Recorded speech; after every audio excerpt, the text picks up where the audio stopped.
गीता जी का पाठ आरंभ करने से पूर्व निम्न श्लोक को भावार्थ सहित पढ़कर श्री हरि विष्णु का ध्यान करें।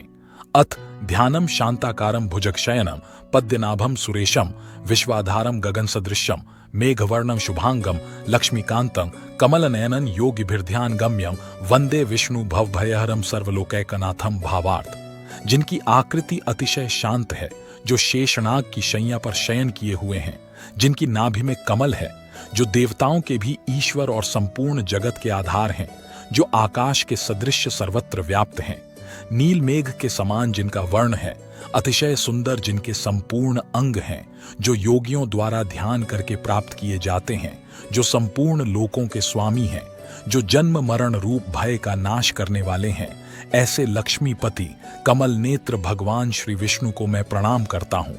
यम ब्रह्मा वरुणेन्द्र रुद्र मरुत स्तुन्वन्ति दिव्य स्तवय ऋवेदय सांग पदक्रमोपनिषदैर गायन्ति यम सामगा ध्यानावस्थित तद्गतेन मनसा पश्यन्ति यम योगिनो यस्थानन न विदु सुरासुरगणा देवाय तस्मै नम। भावार्थ, ब्रह्मा, वरुण, इंद्र, रुद्र और मरुदगण दिव्य स्तोत्रों द्वारा जिनकी स्तुति करते हैं, सामवेद के गाने वाले अंग, पद, क्रम और उपनिषदों के सहित वेदों द्वारा जिनका गान करते हैं, योगीजन ध्यान में स्थित तद्गत हुए मन से जिनका दर्शन करते हैं, देवता और असुर गण कोई भी जिनके अंत को नहीं जानते, उन परम पुरुष नारायण देव के लिए मेरा नमस्कार है।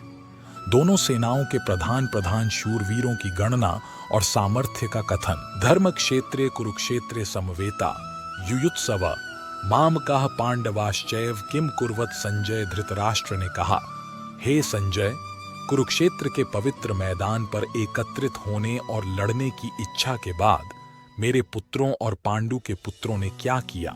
दृष्टवा तु पांडवाणिकं व्यूढ़म दुर्योधनस्तदा आचार्यमुपसंगम्य राजा वचनम ब्रवीत। अर्थात संजय बोले, उस समय राजा दुर्योधन ने व्यूहरचना युक्त पांडवों की सेना को देखा और द्रोणाचार्य के पास जाकर यह वचन कहा, पश्येतां पांडुपुत्राणामाचार्य महतीं चमुम व्यूधान द्रुपद पुत्रेण तव शिष्येण धीमता। अर्थात दुर्योधन ने कहा, आदरणीय गुरु, आपके ही प्रतिभाशाली शिष्य द्रुपद के पुत्र द्वारा युद्ध के लिए इतनी कुशलता से तैयार की गई पांडु पुत्रों की शक्तिशाली सेना को देखो।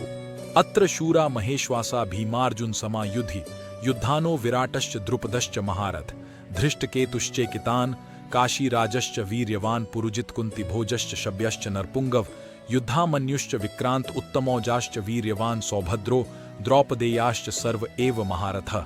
अर्थात देखिए, उनकी सेना में युयुधान, विराट और द्रुपद जैसे कई शक्तिशाली योद्धा हैं, जो शक्तिशाली धनुष रखते हैं और सैन्य कौशल में भीम और अर्जुन के बराबर हैं।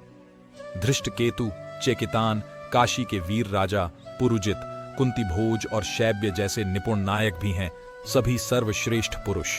उनके समूह में साहसी युद्धामन्यु, वीर उत्तमौजा, सुभद्रा के पुत्र और द्रौपदी के पुत्र भी हैं, जो सभी महान योद्धा प्रमुख हैं।